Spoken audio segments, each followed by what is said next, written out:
अर्जुन, अपना हाथ थोड़ा और नीचे लाओ। मुझे बहुत मजा आ रहा है। मैडम, क्या मैं आपकी कमर के और नीचे ले जाऊं?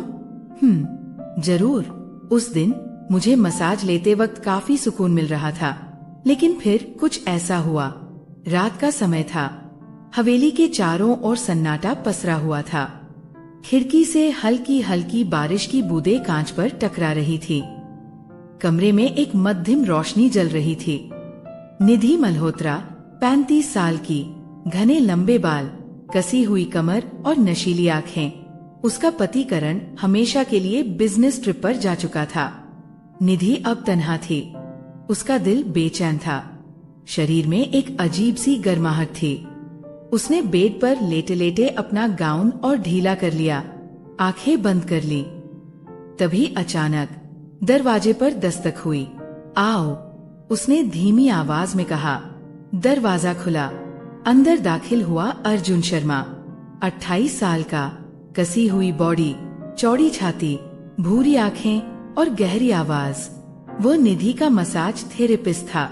मैडम, आज का मसाज सेशन शुरू करें? अर्जुन ने धीमे स्वर में पूछा। हाँ अर्जुन, आज मुझे बहुत थकान है। निधि ने अपनी गर्दन घुमाई। अर्जुन ने कमरे की लाइट हल्की कर दी। उसने अपने हाथों में तेल लिया। उसकी उंगलियां गर्म और मजबूत थी। मैडम, आप लेट जाइए, अर्जुन ने कहा। निधि ने अपनी रेशमी गाउन को कंधों से नीचे खिसका दिया। उसकी पीठ अर्जुन के सामने थी। अर्जुन की नजरें उसकी नंगी पीठ पर अटक गईं। उसने गहरी सांस ली और अपने हाथों को उसके कंधों पर रखा। अर्जुन ने धीरे धीरे तेल को निधि की गर्दन पर मलना शुरू किया। उसकी उंगलियां निधि की कोमल त्वचा पर घूमने लगीं। आराम से, निधि ने आंखें बंद करते हुए कहा। अर्जुन के हाथ अब उसकी गर्दन से नीचे उसकी पीठ पर उतरने लगे। उसकी उंगलियां हर नस पर नाच रही थीं। निधि के होठों से हल्की सिसकी निकली। आपकी त्वचा बहुत मुलायम है, मैडम, अर्जुन ने धीमे स्वर में कहा। और तुम्हारे हाथ बहुत गर्म हैं, निधि ने हौले से कहा। अर्जुन के हाथ अब उसकी कमर के पास पहुंच गए। उसने निधि की कमर को कसकर पकड़ लिया। निधि की सांसें तेज होने लगी। अर्जुन और नीचे। अर्जुन के हाथ अब निधि के नितंबों पर थे। उसने उन्हें धीरे धीरे सहलाना शुरू किया। उसकी उंगलियां हर नस को जगाने लगी। निधि की आंखें अब भी बंद थी। उसकी उंगलियां बेडशीट को कसकर थामे हुए थी। अर्जुन ने निधि को अपनी ओर खींचा। निधि ने आंखें खोली। उनकी आंखें एक दूसरे में समा गईं। अर्जुन, क्या तुम मुझे और महसूस करना चाहते हो? निधि ने धीरे से कहा। अर्जुन ने बिना कुछ कहे अपना चेहरा निधि के चेहरे के करीब लाया। उनकी सांसें एक दूसरे में घुलने लगी। मैडम, आप बहुत खूबसूरत हैं। अर्जुन ने उसके होठों पर हल्का सा चुंबन दिया। निधि ने अपनी उंगलियां अर्जुन के बालों में फंसा दी। अर्जुन ने निधि को अपनी बाहों में कसकर पकड़ लिया। उनके शरीर एक दूसरे में घुलने लगे। तभी अचानक दरवाजे पर दस्तक हुई। अर्जुन और निधि दोनों चौंक गए। कौन हो सकता है? निधि ने घबराते हुए कहा। अर्जुन ने जल्दी से अपनी शर्ट पहन ली। निधि ने भी गाउन कसकर बांध लिया। दरवाजा खुला। सामने खड़ी थी मीरा, घर की पुरानी नौकरानी। उसकी नजरें अर्जुन पर टिकी थी। मैडम, करण साहब का फोन आया है। उन्होंने कहा है कि वो 2 दिनों में घर आ रहे हैं। निधि के चेहरे का रंग उड़ गया। ठीक है, तुम जाओ, मीरा ने अर्जुन की ओर देखते हुए कहा। और अर्जुन जी, आप थोड़ी देर रुक सकते हैं, मुझे आपसे कुछ बात करनी है। अर्जुन ने निधि की ओर देखा। निधि ने उसे आंखों ही आंखों में इशारा किया। अर्जुन ने मीरा के कमरे में प्रवेश किया। कहो, क्या कहना है? अर्जुन ने तीखे स्वर में पूछा। मीरा ने अर्जुन के चेहरे की ओर देखा। उसकी आंखों में गहरी शरारत थी। अर्जुन बाबू, आपने जो किया है वो करण साहब को पता चल गया तो क्या होगा? अर्जुन ने उसका हाथ पकड़ लिया।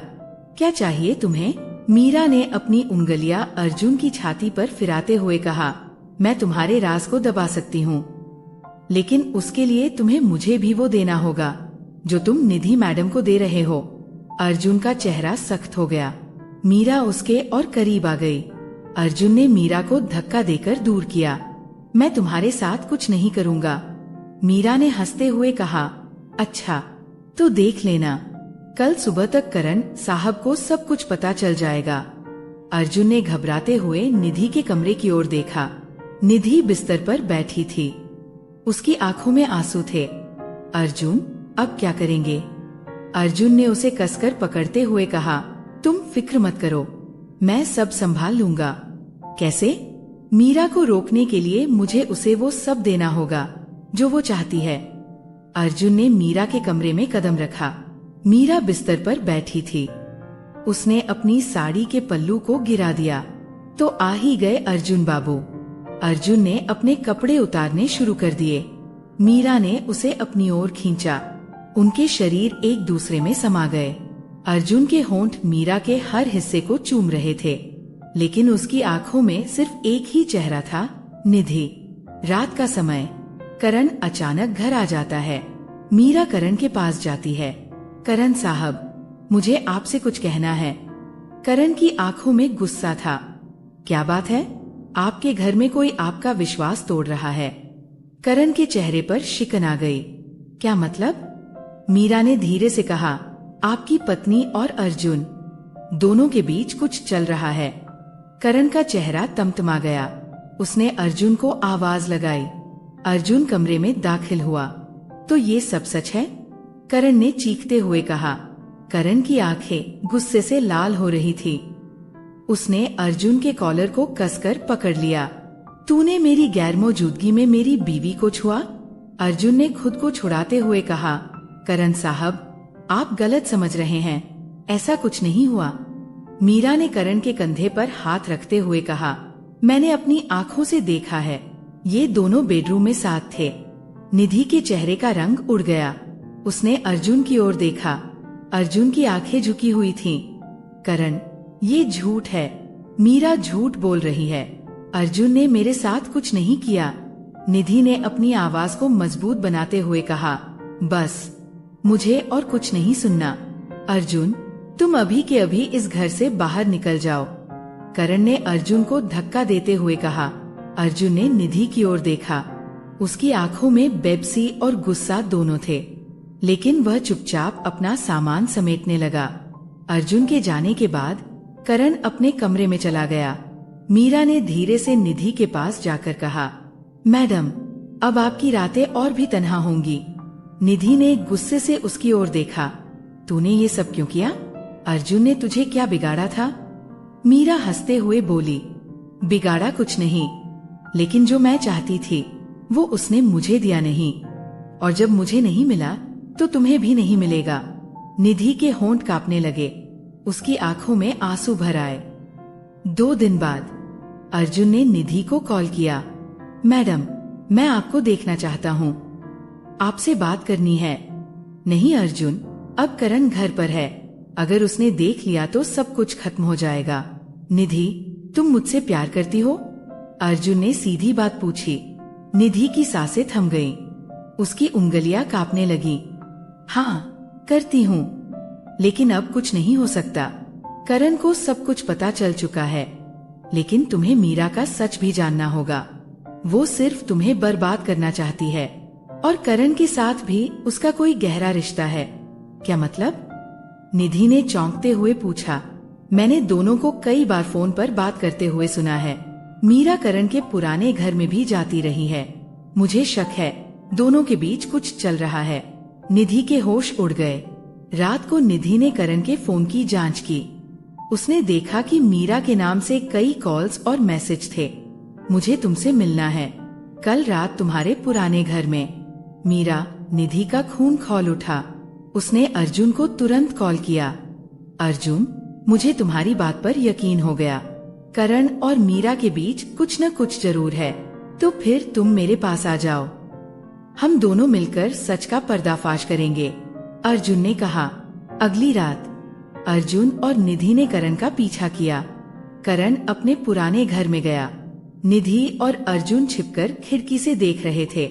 अंदर करण और मीरा एक दूसरे के बेहद करीब थे। करण ने मीरा के बालों में हाथ फेरा और कहा, अब जब अर्जुन जा चुका है तो हमारी रातें और भी हसीन हो जाएंगी। मीरा ने करण की शर्ट के बटन खोलते हुए कहा, मुझे तुम्हारा ये पागलपन बहुत पसंद है, लेकिन तुम्हारी बीवी की आंखों में वो जलन और भी अच्छी लगती है। करण ने मीरा को बाहों में भर लिया और दोनों एक दूसरे में समा गए। निधि के पैरों तले जमीन खिसक गई। अर्जुन ने निधि का हाथ कसकर पकड़ लिया। अब समझी, करण ने तुम्हें धोखा दिया और मुझे तुम्हारी जिंदगी से दूर कर दिया। निधि अब बर्दाश्त नहीं कर सकती थी। उसने अर्जुन के सामने कहा, अर्जुन, अब मुझे तुम्हारी जरूरत है। मुझे करण और मीरा को उनकी करतूतों का मजा चखाना है। अर्जुन ने उसे अपनी बाहों में भर लिया।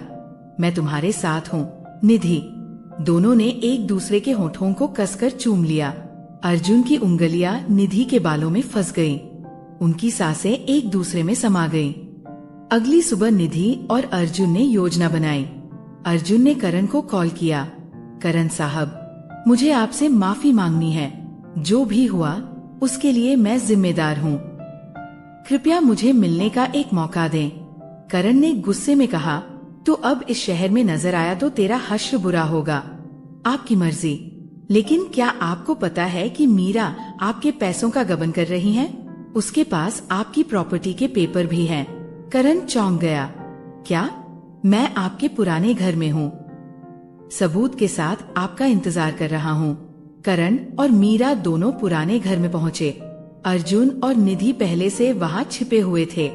करण ने अर्जुन को देखा और गुस्से से कहा, तूने मेरे और मेरी बीवी के बीच फूट डाली।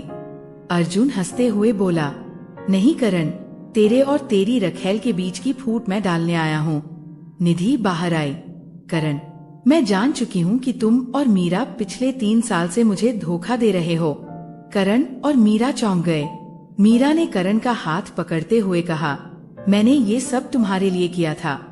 करण ने मीरा को झटक दिया, तूने मेरे साथ भी धोखा किया, मेरे पैसों के पीछे पड़ी थी।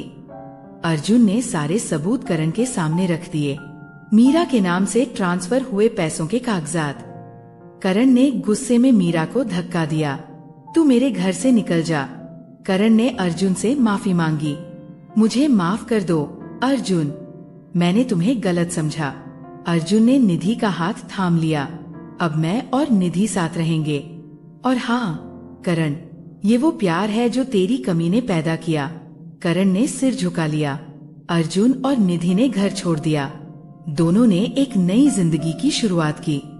तो दोस्तों, उम्मीद है कि ये कहानी आपको पसंद आई होगी। अगर ये कहानी आपको पसंद आई है तो आप हमारे इस चैनल अंदर के किस्से को जरूर सब्सक्राइब करें और हमें कमेंट करके जरूर बताएं। हम मिलते हैं आपसे नई वीडियो में। मासूम समझता था, धन्यवाद। लेकिन जब मैंने उसे एक रात 12 बजे उसके रूम में जो करते देखा, उसके बाद मेरा उसे देखने का नजरिया पूरी तरह बदल गया था। क्योंकि वो अपनी उंगली से, मेरा नाम प्रेम है, मेरी उम्र 24 साल है और मेरी एक छोटी बहन है जिसका नाम अर्पिता है। अर्पिता बेहद सुंदर है और बिल्कुल जानवी कपूर जैसी दिखती है। वो सिर्फ 21 साल की है।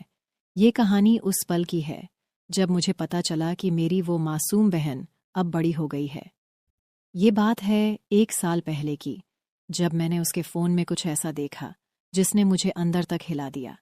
जिस बहन को मैं हमेशा मासूम समझता था, उसके बारे में वो सच जानकर मुझे यकीन नहीं हुआ। ये कहानी उसी पल से शुरू होती है जब मैंने अपनी बहन के बारे में वो राज जाना जिसने हमारी जिंदगी बदल कर रख दी। गर्मी की रात थी। हवा जैसे थम सी गई थी और मेरे कमरे में पड़े बिस्तर पर सोने में भी मुश्किल हो रही थी। प्यास के मारे मेरी नींद खुल गई और जैसे ही मैंने पानी की बोतल उठाने की कोशिश की, पता चला कि वो खाली थी। वक्त देखा तो रात के ठीक 1 बज रहे थे। नींद की खुमारी में मैं रसोई की ओर बढ़ा, जहां पानी की ठंडी बोतलें रखी होती थीं। तरफ जाते हुए मैंने देखा कि मेरी बहन अर्पिता के कमरे की लाइट जल रही थी। ये देखकर मैं थोड़ा हैरान हुआ, क्योंकि अर्पिता हमेशा सोते वक्त लाइट बंद करके सोती थी। हमारे घर में ये नियम था कि सभी को सोते समय लाइट बंद रखनी चाहिए और अर्पिता इस नियम का सबसे ज्यादा पालन करती थी। मैंने सोचा कि शायद वो लाइट बंद करना भूल गई होगी। अपनी बोतल में पानी भरते हुए मैंने मन ही मन सोचा कि उसकी लाइट बंद करके उसे आराम से सुला दूं। जैसे ही मैं उसके कमरे का दरवाज़ा खोलने लगा, एक अजीब सी बेचैनी मेरे अंदर घर कर गई। क्या अर्पिता जाग रही होगी, या फिर वो सिर्फ नींद में लाइट छोड़कर सो गई होगी? दरवाज़ा खुलते ही जो मैंने देखा, उसने मुझे अंदर तक हिला दिया। अर्पिता अपने बिस्तर पर बैठी थी। उसके चेहरे पर एक गंभीरता थी और वो अपने फ़ोन की स्क्रीन में कुछ देखने में पूरी तरह मग्न थी। रात के इस समय, जब हर कोई गहरी नींद में था, अर्पिता का यूं जागना और फ़ोन पर इस तरह से कुछ देखना बेहद अजीब लगा। जैसे ही मेरी नज़र उस पर पड़ी, उसने फटाफट फ़ोन को छुपा लिया और उसकी आंखों में डर की एक झलक साफ दिखी। उसकी ये हरकत इतनी अप्रत्याशित थी कि मैं एक पल के लिए समझ नहीं पाया कि क्या कहूँ। अर्पिता, जो हमेशा शांत और संयमित रहती थी, उसके चेहरे पर इस वक्त चिंता और घबराहट की लकीरें साफ नजर आ रही थीं। मैंने धीरे से पूछा, अर्पिता, सब ठीक है? इतनी रात गए जाग रही हो? अर्पिता ने एक झटके में जवाब दिया, हाँ, बस नींद नहीं आ रही थी। लेकिन उसकी आवाज में जो कंपकंपी थी, उसने मेरी जिज्ञासा को और बढ़ा दिया। वो मुझसे कुछ छुपा रही थी, लेकिन क्या? ये जानने की ललक अब मेरे दिल में गहराती जा रही थी। मैंने सोचा कि शायद ये कोई मामूली बात हो, लेकिन उसके चेहरे की हवाइयाँ कुछ और ही कह रही थीं। इस रात की शुरुआत ने मेरे मन में कई सवाल खड़े कर दिए थे। अर्पिता के इस रहस्यमयी व्यवहार का राज क्या था? क्या वो किसी परेशानी में थी, या फिर वो कुछ ऐसा कर रही थी जिसे वो मुझसे या परिवार से छुपाना चाहती थी? उस रात के बाद से अर्पिता का वो विचित्र व्यवहार मेरे मन से हट ही नहीं रहा था। हर बार जब मैं उसे देखता, उसकी वो घबराई हुई नज़रें मुझे याद आ जातीं। मेरे मन में एक सवाल उभर रहा था कि आखिर वो रात के अंधेरे में ऐसा क्या कर रही थी जो उसे मुझसे छुपाना पड़ा। कुछ दिनों बाद, जब एक मौका मिला और अर्पिता अपने कमरे में नहीं थी, मैंने उसका फ़ोन उठाया। मेरा इरादा सिर्फ ये जानने का था कि आखिर वो किस चीज़ से परेशान है। कहीं उसे कोई परेशानी तो नहीं? कहीं कोई उसे तंग तो नहीं कर रहा? मेरा दिल इस बात को जानने के लिए बेचैन था। फ़ोन का लॉक कोड मुझे पहले से ही पता था, इसलिए उसे खोलने में कोई दिक्कत नहीं हुई। जब मैंने उसकी फ़ोन की गैलरी, मैसेज और ऐप्स देखे, तो कुछ खास हाथ नहीं लगा। सब कुछ सामान्य था। ऐसा कुछ भी नहीं मिला जो उसकी उस रात की हरकत को समझा सके। लेकिन फिर मैंने सोचा कि शायद उसकी इंटरनेट हिस्ट्री में कुछ हो। जब मैंने उसके क्रोम ब्राउज़र की हिस्ट्री चेक की, तो जो कुछ मैंने देखा, उसने मुझे हिलाकर रख दिया। मेरी 17 साल की प्यारी बहन, जो हमेशा मासूम और शांत दिखती थी, उसकी ब्राउज़र हिस्ट्री ने कुछ और ही कहानी बताई। वो चीज़ें जो उसने सर्च की थीं और जो वीडियो उसने देखी थीं, वो उसकी उम्र के लिए बिल्कुल भी उपयुक्त नहीं थीं। मैंने सोचा कि कहीं मैंने कुछ गलत देख तो नहीं लिया, लेकिन बार बार देखने पर भी वही परिणाम मिला। उसने कुछ ऐसे विषयों को सर्च किया था जिन्हें जानने की उसकी उम्र नहीं थी। मेरे दिल में एक अजीब सी घबराहट होने लगी। क्या मेरी बहन किसी गलत संगत में पड़ गई है? या फिर उसे किसी ने ऐसा करने के लिए मजबूर किया है? उसके ये ऑनलाइन गतिविधियां उसके मन में कौन से सवाल उठा रही हैं? उसकी ये हिस्ट्री देखकर मैं समझ नहीं पा रहा था कि इस बारे में क्या सोचूं और क्या करूं। मैंने फ़ोन को वापस उसकी जगह रख दिया, लेकिन मेरा मन शांत नहीं था। मैंने फैसला किया कि अब मुझे इस बारे में गहराई से सोचना होगा। ये सवाल कि आखिर मेरी बहन ने क्यों और कैसे ये सब सर्च किया, मेरे दिमाग में घूमता रहा। अब ये रहस्य और गहराता जा रहा था। जब मैंने अर्पिता की ब्राउज़र हिस्ट्री देखी थी, तब से ही मेरे मन में एक अजीब सी बेचैनी थी। मेरी मासूम बहन को ऐसी चीज़ों में क्यों और कैसे रुचि हुई? ये सवाल मुझे सोने नहीं दे रहा था। मुझे पता था कि इस रहस्य का कोई गहरा कारण है, जिसे समझना ज़रूरी है। मैंने अर्पिता के व्यवहार पर ध्यान देना शुरू किया और उसकी बातों में एक बदलाव देखा। वो अक्सर अपनी एक खास सहेली के बारे में बात करती थी, जिसे मैं पहले कभी नहीं जानती थी। उसका नाम सुनकर ही मेरे दिल में एक अजीब सी आशंका होने लगी। मैंने सोचा कि हो न हो, अर्पिता की इस नई आदत के पीछे उसी का हाथ है। एक दिन मैंने अर्पिता से उसकी उस सहेली के बारे में सीधे बात करने का फैसला किया। मैंने उससे हल्के फुल्के अंदाज में पूछा, तुम्हारी वो नई सहेली कौन है? तुम्हारे साथ हमेशा उसका जिक्र सुनती हूँ। अर्पिता ने थोड़ा हिचकिचाते हुए बताया। वो मेरी क्लास में नई आई है। काफ़ी मस्तीखोर है और बहुत बातें करती है।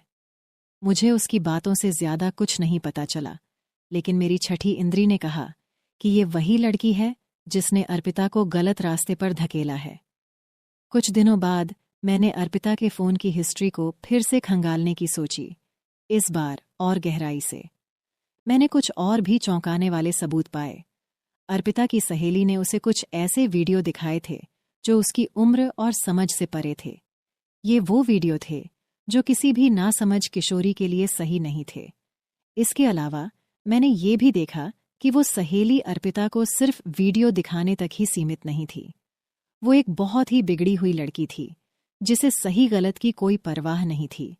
वो लड़कों को फंसाने और उनके साथ गलत काम करने में भी माहिर थी। उसने अर्पिता को ऐसे कई किस्से बताए थे जो अर्पिता के मासूम दिमाग को विचलित कर रहे थे। ये सब जानकर मेरा दिल टूट गया। मेरी मासूम बहन, जिसे मैं हमेशा सही रास्ते पर चलने की सलाह देती थी, इस तरह की गंदी आदतों में फंस चुकी थी। और इसका कारण थी वो सहेली, जो उसे अपने जैसा बनाना चाहती थी। अब मुझे अर्पिता को इस दलदल से बाहर निकालना था। मैंने फैसला किया कि सबसे पहले मुझे उस सहेली से अर्पिता की दूरी बनानी होगी, और उसके बाद मुझे अपनी बहन को प्यार और समझदारी से समझाना होगा कि वो किस राह पर चल पड़ी है और उसे किस तरह से वापस सही रास्ते पर लौटना है। इस तरह मैंने अपनी बहन को उस गलत संगत से बचाया और उसे जीवन के सही रास्ते पर लाने की कोशिश की। ये सफ़र आसान नहीं था, लेकिन मेरा प्यार और समझ ही उसकी ढाल बने। अंत में अर्पिता ने उस सहेली से दूरी बना ली और अपनी गलतियों से सीखा। ये अनुभव हमारे रिश्ते को और मजबूत बना गया। इस कहानी से हमें ये सीखने को मिलता है कि गलत संगत कितनी जल्दी और आसानी से हमें गलत रास्ते पर ले जा सकती है, लेकिन अगर परिवार का सहारा और समझदारी हो तो कोई भी राह मुश्किल नहीं एक होती। दिन सुबह का समय था। भाई काम पर गया था और भाभी ने मुझे नाश्ता दिया और कहा, मैं नहा कर आती हूँ। तब तक मैंने नाश्ता कर लिया और टीवी देखने बैठ गया। तभी भाभी ने मुझे आवाज दी, गणेश, मेरे कपड़े दे दो, मैंने टेबल पर रख दिए हैं। मैंने उसकी ड्रेस उठाई और वहाँ उसका अंडरवियर भी था। मैं उस वक्त थोड़ा असमंजस में था, लेकिन उसे कपड़े देते समय मैं सावधान था, क्योंकि भाभी का सम्मान करना जरूरी था। हालांकि मेरे मन में कुछ बदलाव आया। मैं उसका रूप देखने लगा, मानो वो मेरे सामने खड़ी हो। उसने मुझे फिर आवाज दी और मैं बाथरूम की ओर चला गया। उसके कपड़े उसे दे दिए। उसने फिर से दरवाज़ा बंद कर दिया और मैं वहीं रुक गया। मैं दरवाजे के छेद से अंदर देखने के लिए उत्सुकता से उठ खड़ा हुआ। यह कोई नहीं था, बस हम दोनों ही थे। भाभी नहा चुकी थी और अपने कपड़े बदल रही थी। मैं सिर्फ उसका पिछला हिस्सा ही देख पा रहा था। कुछ देर बाद वह बाहर आई और, नमस्कार दोस्तों, मेरा नाम गणेश है। ये तब की बात है जब मैं 11 साल का था। मैं बहुत छोटा था जब मैं गर्मी की छुट्टियों में भाई के पास गया था। जब मैं 10वीं क्लास में था तो मेरी भाभी थोड़ी मोटी थी, लेकिन वो बहुत गोरी लग रही थी। वो हर वक्त छोटे कपड़े पहनती रहती थी। पूरे दिन घर पर सिर्फ मैं और भाभी ही होते थे, क्योंकि भाई काम पर जाता था। मैं और भाभी बचपन से ही बहुत फ्री रहते थे। वे मेरे बारे में सब कुछ जानती थी, तो वह मुझे अपने पास पकड़ लेती और गले लगा लेती। हम हर दिन ऐसा करते थे। लेकिन अब मैं बड़ा हो गया था और मुझे उसकी बाहों में बहुत अच्छा महसूस होता था। जब वह मुझे गले लगाती थी तो मेरा साथी बड़ा हो जाता था। फिर मैंने तुरंत उसे गले लगा लिया और मज़े लेने लगा। मैं एक दिवस उत्सव के लिए उनके पास गया था। कुछ दिन बीत गए। एक दिन सुबह हो गई। भाई काम पर गए थे और भाभी ने मुझे नाश्ता दिया और कहा, मैं नहा कर आती हूँ। तब तक मैंने नाश्ता कर लिया और टीवी देखने बैठ गया। तभी भाभी ने मुझे आवाज दी, गणेश, मेरे कपड़े दे दो, मैंने टेबल पर रख दिए हैं। मैंने उसकी ड्रेस उठाई और वहाँ उसका अंडरवियर भी था। मैं उस वक्त थोड़ा असमंजस में था, लेकिन उसे कपड़े देते समय मैं सावधान था, क्योंकि भाभी का सम्मान करना जरूरी था। हालांकि मेरे मन में कुछ बदलाव आया था।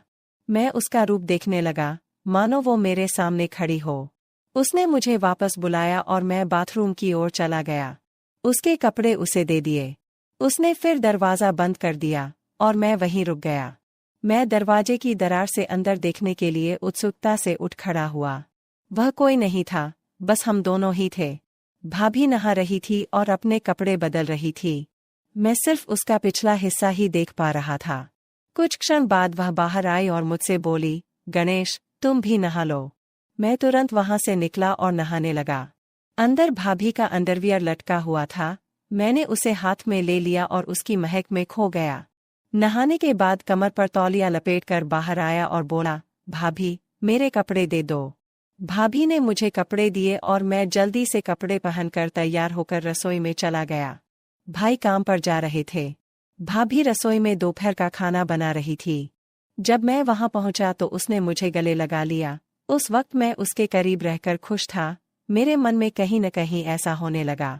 मैंने उससे पूछा, क्या मैं कोई मदद कर सकता हूँ? उसने उत्तर दिया, नहीं, तुम यहीं चुपचाप बैठे रहो। फिर वह बातें करती, हंसती खेलती, खाना बनाती। दोपहर के भोजन के बाद हम बिस्तर पर चले गए। भाभी चादर ओढ़कर सो गई और बोली, गणेश, तुम भी मेरे साथ सो जाओ। मैं आज बहुत थक गई हूँ। उसकी आवाज में कुछ खास था और उस पल कई सवाल खड़े हो गए। वो बोली, बदन भी बहुत दर्द कर रहा है। मैंने तुरंत भाभी से पूछा, क्या मैं आपके शरीर को दबा सकता हूँ? अगर आपको कोई दिक्कत नहीं है तो। उसने नहीं कहा। मैंने फिर पूछा। मैं उसके पीछे पड़ा और बोला, भाभी बोलो, दर्द हो रहा है तो दबा दूं। उसने कहा, ठीक है। मैं धीरे धीरे उसके पैर दबाने लगा। उसके घुटनों तक पहुंचकर मैं रुका और अब उसकी वह चीज दिख रही थी। मैंने उससे पूछा, भाभी ऊपर भी दबाना है क्या? तो वो बोली, हाँ दबाओ, मुझे आराम मिलेगा। धीरे धीरे मैंने उसके कपड़े ऊपर उठाए और मैं उसका आकार देख सका। उस दृश्य को देखकर मुझे एक अलग ही अनुभव हुआ। उसी पल मेरा ध्यान उस चीज पर रुक गया और मैं पूरी तरह से भ्रमित था। गणेश, अब रुको, मैं भी तुम्हारे पैर दबाती हूँ। तुम्हारे भी पैर दर्द कर रहे होंगे? वो मेरे पैर दबाने लगी और उसके नाजुक हाथों के स्पर्श से मुझे बहुत अच्छा महसूस हो रहा था। उसने मेरे पैरों को दबाते हुए मुझे आराम दिया और फिर हम वहीं सो गए। अब मुझे थोड़ा बेहतर महसूस हुआ। फिर भी मैंने उनसे पूछा कि भाभी, क्या मैं आपको गले लगा सकता हूँ? भाभी ने मुस्कुराते हुए जवाब दिया, क्यों नहीं, लगाओ। तुम ऐसे क्यों पूछते हो? हम दोस्त हैं ना। तुम्हारा आलिंगन मुझे एक नई गर्माहट देता है।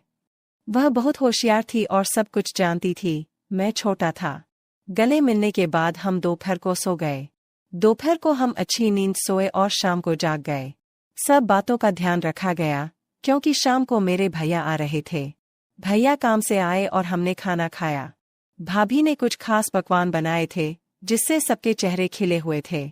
वहां का पूरा माहौल खुशियों से भरा हुआ था। भाभी ने मेरे भाई के लिए बिस्तर नीचे हॉल में लगा दिया। उसके बाद मैं भाभी के साथ बिस्तर पर सो गया। चूंकि हम दोपहर में अच्छी नींद लेते थे, इसलिए हमें रात में नींद नहीं आती थी। रात के 2 बजे थे, फिर भी मुझे नींद नहीं आ रही थी। भाभी एक करवट से दूसरे करवट पर सो रही थी, लेकिन उसे भी नींद नहीं आ रही थी। कमरे में एक छोटा सा लाल बल्ब जल रहा था और बाकी कमरा अंधेरे में डूबा हुआ था। उस शांत वातावरण में हमारे मन में विचारों की लहरें दौड़ रही थीं। एक दूसरे के करीब होने के कारण उस पल का रहस्य हमारे दिमाग में घूम रहा था। मैं और भाभी अंधेरे में जाग रहे थे। उसने मुझसे कहा, शांत रहो गणेश, शोर मत करो, सुबह के 3 बजे है। और फिर वो सो गई। सुबह हम देर से उठे। भैया उसे जगाने आए और बोले, जल्दी उठो, मैं काम पर जा रहा हूँ। हम उसकी आवाज़ सुनकर जाग गए और कुछ ही देर में नहाकर तरोताज़ा हो गए। भाभी ने मेरे लिए कुछ खास व्यंजन बनाए थे ताकि हमारे दिन की शुरुआत अच्छी हो। मेरे पसंदीदा भोजन की महक ने रसोई में एक विशेष माहौल बना दिया और वो मुस्कुराकर मुझसे बोली, चलो अब नाश्ता कर लेते हैं। उसने मुझे चाय और नाश्ता दिया और फिर नहाने चली गई। नाश्ता करते समय मुझे रात की घटनाएं याद आ रही थीं और सोचा कि क्यों न दोपहर को भाभी से इस बारे में बात की जाए। तभी भाभी ने मुझे अपने कपड़े देने के लिए बुलाया। मैं उसके पास कपड़े ले गया और हमेशा की तरह दरवाजे की दरार से उसे कपड़े बदलते हुए देखा। नहाने के बाद भाभी खाना बना रही थी। मैंने उससे पूछा, भाभी खाना हुआ क्या? उन्होंने जवाब दिया, हाँ, थोड़ा सा बाकी है। फिर हमने खाना खाया और आराम करने के लिए बिस्तर पर चले गए। मैं और भाभी एक ही चादर में सो गए। उसने मुझे गले लगाया, मैंने भी उसे कसकर गले लगाया। मैंने भाभी की तरह उसकी तरफ देखा और कहा, क्या मैं एक पूछ सकता हूँ? उसने सोचते हुए कहा, पूछो। मैंने आगे कहा, भाभी, रात को पति पत्नी क्या करते हैं? भाभी ने मुस्कुराकर जवाब दिया, कुछ नहीं करते। फिर बोली, पति पत्नी जो करते हैं वही करते हैं। जब तुम बड़े हो जाओगे या शादी कर लोगे तब तुम्हें समझ आएगा। लेकिन फिर भी तुम्हें बताती हूँ, पति और पत्नियां वही करते हैं जो जानवर करते हैं। उस दिन कुत्ता और कुतिया जो करते थे वैसा ही पति पत्नी करते हैं। मैंने उनसे पूछा, अरे भाभी, ये क्या सिर्फ पति पत्नी के लिए है? उसने जवाब दिया, नहीं, कोई भी कर सकता है, लेकिन इसे निजी रखना महत्वपूर्ण है। यह एक रहस्य है, अगर किसी को पता चल गया तो बड़ी बदनामी हो सकती है। मैंने थोड़ा आश्चर्य से पूछा, क्या ऐसा हो सकता है? उसके बाद मैंने विषय बदलते हुए कहा, भाभी, क्या आज हम कोई नई चीज कर सकते हैं? क्योंकि आज मुझे नींद नहीं आ रही है। तो वो मुस्कुराकर बोली, कोई बात नहीं, चलो ऐसे ही लेटे रहते हैं। फिर हम गले मिले। मैंने उन्हें कसकर पकड़ लिया और कहा, भाभी आप भी मुझे कसकर गले लगा लो। वो तुरंत मेरी बाहों में आ गई। फिर एक अनोखा जादू हुआ। उस क्षण मुझे एक अपूर्व आनंद की अनुभूति हुई। हमारे हाथ एक दूसरे के चारों ओर घूम रहे थे और बीच में उन मधुर क्षणों में हमें बहुत विशेष महसूस हुआ। हम एक दूसरे की बाहों में खो गए। मेरा साथी सख्त हो रहा था और मुझे बाथरूम जाना था। मैंने भाभी से कहा, भाभी, मुझे बाथरूम जाना है। उसने भी मुझसे कहा, चलो मुझे भी जाना है। हम दोनों एक साथ बाथरूम गए। फिर मैंने मन में ठान लिया कि भाभी को अपने साथी के दर्शन दिखाऊंगा। भाभी बाथरूम में जाकर बाहर आई और फिर मैं अंदर चला गया और भाभी से बोला, भाभी, मेरी संवेदनशील जगह पर थोड़ा दर्द हो रहा है। उसने कहा, क्या हुआ? मैंने कहा, जगह बहुत तंग है। वो बोली, ठीक है, दिखाओ। मैंने तुरंत चेन नीचे कर दी और अपने साथी को दिखाया। वो बोली, कहाँ दर्द होता है? मैंने कहा, आगे हल्की सी जलन होती है। उसने कहा, अरे तुमने मिर्च खाई थी क्या? फिर वो तेल लेकर आई और बोली, इसे लगाओ। मैंने कहा, तुम लगाओ, मुझे बहुत जलन हो रही है। वह मुस्कुराई और बोली, ठीक है, अच्छे से सो जाओ, फिर जलन नहीं होगी। उसकी आवाज में एक मिठास थी जो मुझे शांत कर रही थी। फिर मैंने कंबल लिया और मुझसे पूछा, गणेश, क्या तुम्हारा दर्द बंद हो गया? मैंने कहा, हाँ। फिर वह बोली, मुझे वापस दिखाओ। मैं सीधे बिस्तर पर गया और उससे पूछा, क्या आप देखने के लिए तैयार हैं? भाभी यह देखकर खुश हो गई। मेरा साथी भाभी को पूरी तरह से साथ दे रहा था। कुछ देर बाद मेरे साथी को उल्टी हुई और भाभी यह देखकर शर्मा गई। दोस्तों, अगर आपको कहानी पसंद आए तो हमारे चैनल को सब्सक्राइब करें।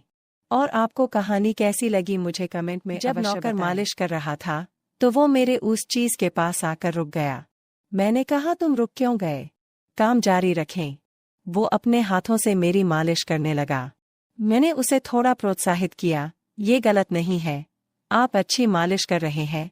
वह थोड़ा घबराया, लेकिन फिर उत्साह के साथ मालिश जारी रखी। 1 घंटा बीत गया और उसके हाथों ने मुझे एक अलग दुनिया दिखाई। फिर वह बोला, मालकिन, आप बहुत सुंदर लग रही हैं। उसने मुस्कुराते हुए कहा और मैंने भी उससे कहा, आप बहुत अच्छा काम कर रहे हैं। उसने बिना सोचे मुझसे पूछा, क्या तुम मेरे साथ क्रिकेट खेलोगे? नमस्कार दोस्तों, आज के स्टोरी में आपका स्वागत है। मेरा नाम पायल है और मैं दिल्ली में रहती हूँ। मैं देखने में बहुत सुंदर हूँ। मेरी गहरी भूरी आंखें, मेरी कोमल त्वचा पर गुलाबी होंठ और लंबे काले बाल एक विशेष आकर्षण है जो सीधे मेरी पीठ तक जाते हैं। मेरी ऊंचाई 5.7 फुट है और मेरे शरीर की प्राकृतिक सुंदरता साफ नजर आती है। मेरे शरीर के हर उतार चढ़ाव को देखकर कोई भी मर्द या जवान उसमें खो जाना चाहता है। मेरी शादी 7 साल पहले हुई थी। मेरे पति राहुल एक सफल बिजनेसमैन हैं। उनके पास बहुत पैसा है, इसलिए वे जो चाहे खरीद लेते हैं, चाहे वो कोई वस्तु हो या महिला। राहुल हमेशा बाहर रहते हैं और घर पर ज्यादा समय नहीं बिताते, इसलिए मैं भी अपने जीवन में स्वतंत्र और आनंदमय जीवन जीती हूँ। हमारे घर में एक नौकर था, लेकिन किसी कारणवश उसे अचानक गांव जाना पड़ा। उन्होंने कहा कि उनका बेटा रोहित उनकी जगह काम करने आएगा। कुछ दिन बाद उनका बेटा हमारे पास आया और घर का सारा काम करने लगा। रोहित एक युवा, आकर्षक और संपन्न लड़का था। वह साफ सफाई, बर्तन धोना और अन्य सभी कार्यों को व्यवस्थित करता था। हमारे घर में आज़ादी थी, कोई रोक-टोक नहीं थी, इसलिए उसे यहाँ रहना अच्छा लगता था। एक दिन वह रसोई में सब्जी बना रहा था, तो मैंने उससे कहा कि तुम सब्जी कितनी अच्छी बनाते हो। दरअसल जब तुम किचन में होते हो तो मुझे कोई काम नहीं करना पड़ता। रोहित मुस्कुराया और बोला, मालकिन, मैं जब काम कर रहा होता हूँ तो आपको चिंता करने की कोई ज़रूरत नहीं है। फिर एक दिन मुझे एक दोस्त की बर्थडे पार्टी में जाना था। पार्टी बहुत देर रात खत्म हुई और मैंने बहुत ज़्यादा शराब पी रखी थी, इसलिए मैं सुबह देर तक सोती रही। करीब 11 बजे मेरी नींद खुली तो मेरे कमरे में अंधेरा था। मैंने कुछ देर और बिस्तर पर आराम किया और फिर उठकर बैठ गई। मैंने रोहित को आवाज़ दी और चाय लाने को कहा। थोड़ी देर बाद रोहित चाय लेकर आया और बिस्तर के पास खड़ा हो गया। उसकी आंखों में कुछ अलग सा था। मैंने उसके चेहरे की तरफ देखा, वो मेरी तरफ ही देख रहा था। शायद मैंने उस पर ज्यादा ध्यान नहीं दिया। फिर मैंने उससे पूछा, क्या हुआ? क्या तुम कुछ कहना चाहते हो? उसने जवाब दिया, नहीं मालकिन, कुछ नहीं। फिर मैंने उससे कहा, तो तुम यहाँ क्या कर रहे हो? फिर वह चला गया। उसके जाने के बाद मुझे थोड़ा दोषी महसूस हुआ। मैंने सोचा कि मुझे उसके साथ ऐसा व्यवहार नहीं करना चाहिए था। थोड़ी देर बाद मैंने उसे बुलाया और उसे मेरा कमरा साफ करने के लिए कहा। वह तुरंत वापस आया और सफाई के सामान से मेरे कमरे की सफाई करने लगा। मैं बस बिस्तर पर लेटी हुई थी। जब रोहित मेरे कमरे में काम कर रहा था तो मैं उस पर ध्यान दे रही थी। वह मेरे चेहरे को देख रहा था और मैं उसके सामान को देख रही थी। मैं समझ गई कि उसके मन में क्या चल रहा है। मैंने उससे पूछा, तुम यह दूसरा क्या काम करते हो? तो उसने कहा, मैं गांव में बच्चों को पढ़ाता हूँ। फिर मैंने पूछा, सिर्फ पढ़ाते हो या कुछ और भी करते हो? उसने कहा, मैं शाम को अखाड़े में जाता हूँ। मैं मुस्कुराई और कहा, मुझे नहीं लगता कि आप अखाड़े में जाते होंगे। बाद में जब हम बातें कर रहे थे, मैंने उससे कहा, मेरा शरीर बहुत दर्द करता है, क्या तुम मेरी मालिश करोगे? वह थोड़ा शर्मिंदा हुआ और तेल लेकर आया। मैंने उसे तेल से मालिश करने से मना कर दिया। अब रोहित धीरे से मेरे पैरों की मालिश करने लगा और मैं सोच रही थी कि यह मेरे पैरों के ऊपरी हिस्से पर अधिक ध्यान देता है। उनका मन मेरी टांगों की ओर घूम रहा था। मैंने उसे और जोर से मालिश करने को कहा। उसने झिझकते हुए कहा, मालकिन, आपके पैरों को आराम की जरूरत है, इसलिए मैं हल्की मालिश कर रहा हूँ। मैंने हंसते हुए कहा, मुझे धीरे धीरे मालिश करना पसंद नहीं है, तुम थोड़ा जोर से करो। वो थोड़ा जोर से मालिश करने लगा। उस वक्त मुझे उसका काम बहुत अच्छा लग रहा था। धीरे धीरे वो मेरे घुटनों की मालिश करने लगा। मैंने कहा, आपका काम बहुत अच्छा है। वह थोड़ा खुश हुआ और मेरे उस चीज के पास आकर रुक गया। मैंने कहा, रुक क्यों गए? वह अपने हाथ से उसकी मालिश करने लगा। मैंने उसे थोड़ा हौसला दिया, ये गलत नहीं है, तुम अच्छी मालिश कर रहे हो। वह थोड़ा शर्माया, लेकिन फिर मुस्कुराहट और उत्साह के साथ मालिश करने लगा। जैसे जैसे टाइम बिता, उसके हाथ थोड़े अधिक आश्वस्त हो गए। एक अद्भुत एहसास हमारे मन में आया। 1 घंटा बीत गया और उसके हाथों ने मुझे एक अलग दुनिया दिखाई। मालकिन, तुम बहुत सुंदर लग रही हो, उसने मुस्कुराते हुए कहा। मैं मुस्कुराई और मैंने उससे कहा कि तुम बहुत अच्छा कर रहे हो। उसने बिना सोचे मुझसे पूछा, क्या तुम मेरे साथ क्रिकेट खेलोगे? मैंने मुस्कुराते हुए उससे कहा, हाँ, खेलूंगी, जिसका मैं लंबे समय से इंतजार कर रही थी। अब उसने खेल शुरू कर दिया। मुझे इस खेल में बहुत मजा आ रहा था। खेल कर वह थका हुआ लग रहा था। फिर मैंने उसे थोड़ा आराम करने की कहा। हमारे एक साथ समय बिताने के कारण मुझे अपने पति के अलावा एक अलग दुनिया का अनुभव हुआ। हमारा रिश्ता एक विशेष स्तर पर चला गया। पहले मैंने उसे एक दोस्त के रूप में देखा, लेकिन उसकी मालिश से मुझे बहुत संतुष्टि मिली। उसके साथ बातचीत बढ़ती गई और एक बात स्पष्ट हो गई, हमारे द्वारा की गई बातों के कारण हमारे रिश्ते में भावनाएं और गहरी हो गईं। एक दिन मैंने उससे पूछा, आपकी और क्या रुचि है? उसने उत्तर दिया, मालकिन, मैं आपको कुछ बताना चाहता हूँ। उसके चेहरे पर एक गंभीर भाव था। मैंने उस पर कुछ ध्यान देना जारी रखा। उसने कहा, मेरा सपना एक महान शिक्षक बनना और बच्चों को ज्ञान प्रदान करना है। मैंने देखा कि वह अपनी आकांक्षाओं को कितना महत्व देता था। मैंने उसे और प्रोत्साहित किया, लेकिन उस सपने को हासिल करने के लिए कड़ी मेहनत करनी होगी। हमने एक अनूठी बातचीत शुरू की। उन्होंने बताया कि उनके सपने और उनके काम करने का तरीका कितना महत्वपूर्ण था। उस पल से हमारा भावनात्मक जुड़ाव हो चुका था। उसकी चाहत ने मुझे एक नई प्रेरणा दी। इस तरह हमारा जीवन साथ साथ चलता रहा। एक दिन मुझे एहसास हुआ कि मैं उससे प्यार करती हूँ। मुझे चिंता थी कि यह एक भ्रम हो सकता है। मैंने अपने मन की गहराइयों से उससे पूछा, क्या तुम जानते हो मेरे पति के बारे में मैं क्या सोचती हूँ? वह रुका और बोला, क्या तुम अपने पति के साथ खुश नहीं हो? मैंने उससे कहा, उसे केवल काम से मतलब है। रोहित ने कहा, तो क्या तुम हमारे रिश्ते को और गहरा करना चाहती हो? मैं असमंजस में थी। जब मैं रोहित के साथ थी तो खुश थी, लेकिन मुझे अपने पति की याद आती थी। कभी कभी मुझे उसके लिए प्यार महसूस होता था, लेकिन अगले ही पल मेरे विचार गहरे हो गए।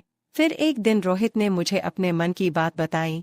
उसने नरम रुख अपनाया और मुझसे कहा, तुम मुझसे शादी करोगी? फिर मैंने मन बना लिया कि अब मुझे कुछ तय करना ही होगा। रोहित के प्यार को एक मौका देना होगा, और ये सब मुझे रोहित के सामने बताना होगा। रोहित, मैं तुम्हारे साथ एक अनोखी जिंदगी जीना चाहती हूँ। वह खुश हो गया और हम दोनों को एक दूसरे से प्यार हो गया। यह एक असामान्य प्यार था, विश्वास और समर्पण से भरा हुआ। उस दिन हमने एक साथ अपने जीवन का एक नया अध्याय शुरू किया, जिसमें दोनों ने एक दूसरे को पूरी तरह से स्वीकार कर लिया और दुनिया को एक नया नजरिया दिया। रोहित के साथ रहते हुए मुझे नई प्रेम कहानी का एहसास हुआ। प्यार कभी विफल नहीं होता, और उसके साथ रहने का मतलब जीवन के हर पल का आनंद लेना है। इस तरह हमारा रिश्ता एक नई विशिष्टता से भर गया। दोस्तों, इस तरह की और अधिक रोमांचक कहानी के लिए हमारे YouTube चैनल को सब्सक्राइब करें। धन्यवाद दोस्तों।